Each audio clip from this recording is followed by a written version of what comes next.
All right, so if we've just got a device fresh from the factory, literally racked it, stacked it straight out of the box, it's going to be in its factory default configuration. Now, depending on what type of device it is, we're going to have some differences in the default configuration. You know, if we're looking at something like a MX or an M, a T series, then life is pretty simple. That box is effectively not configured, nada, nothing set there. I mean, okay, there are some very minor things configured that are common to all types of devices with the factory default. You know, we've got some very basic syslog settings. I'm going to log to a messages file in our var log directory. We'd expect to see that on any device. No root password configured. So the root user exists, but has no password at this point. And we'll see that, that means we can connect on the console with a null modem cable. We can log in as the root user, but we're not going to be prompted for any password. The funny thing is, when any system, SRX, MX, EX, it doesn't matter, is in this state, if we try to change the configuration, if we go into config mode, attempt to commit something, we're going to see that that commit fails with a warning telling us that the root password must be set. So it ships without a password for root, but essentially Juniper doesn't allow you to make any further configuration till you secure the device. Okay, I mean, maybe the other thing worth noting is, no telnet, no SSH.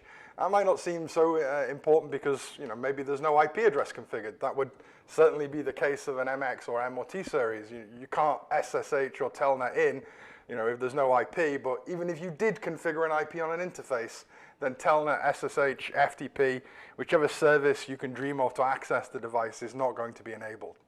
Certainly no web GUI or anything like that.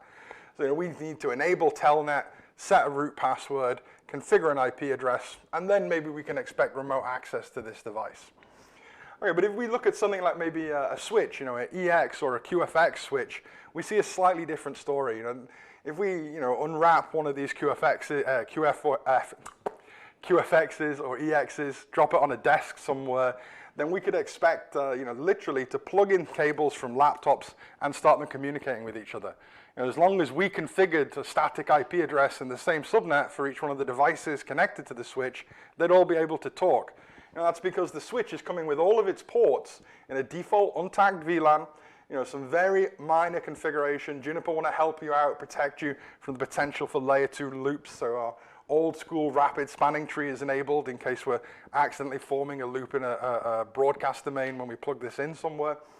And also, maybe a little bit unexpected, IGMP snooping is enabled. And if you're not familiar with IGMP snooping, just know it kind of gives the switch a default efficient behavior in terms of forwarding multicast. We'll only forward to multicast traffic to ports in that default untagged VLAN if they've actually registered interest in a particular multicast group. So again, we'd expect to see the common configuration there. No root password, no SSH, no telnet.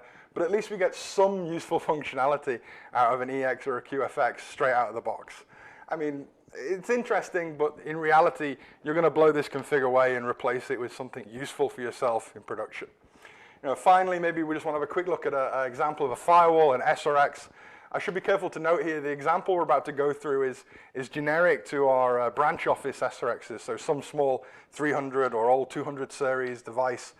Get that out of the box and power it up, and we will get some useful config. We will see that the device has been divided into zones. So firewalls like to group interfaces into zones. We like to be able to set policies that maybe trusted interfaces can initiate flows, go out to some untrusted network that might be the internet or wherever we've connected to. So we'd expect policies there to do that for us.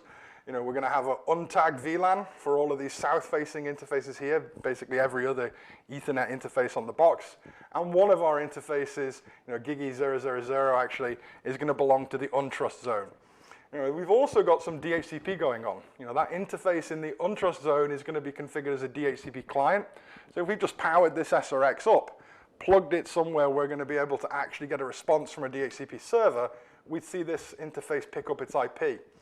Similarly, these interfaces facing south here, everything we've grouped together in the trust zone, that's going to have a DHCP server running locally within the SRX. So some laptop user, whatever, connected down here in this, this untagged VLAN that we've got factory default config, they're going to be able to get their own addressing and maybe we get some configuration.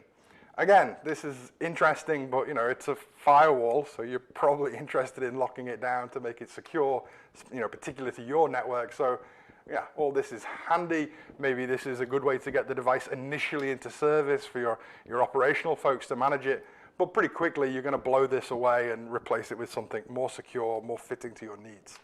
And again, obviously, all those common config items can be found there. So, at some point, maybe you reclaim a device from production and you want to move it back to a factory default state. We're going to see in a moment on the CLI, there's a couple of different ways to do that. Maybe it's really easy. Maybe we just go into config mode. We load the factory default config, kind of a special load command we'll see. Or maybe we even zeroize the device. If we zeroize the device from operational mode, we're kind of taking a harder action there. We're not just saying load back the factory default config. We're purging the file system. We're removing any logs that you've saved. We're removing any saved files in your user's home directory, as well as moving back to that factory default configuration.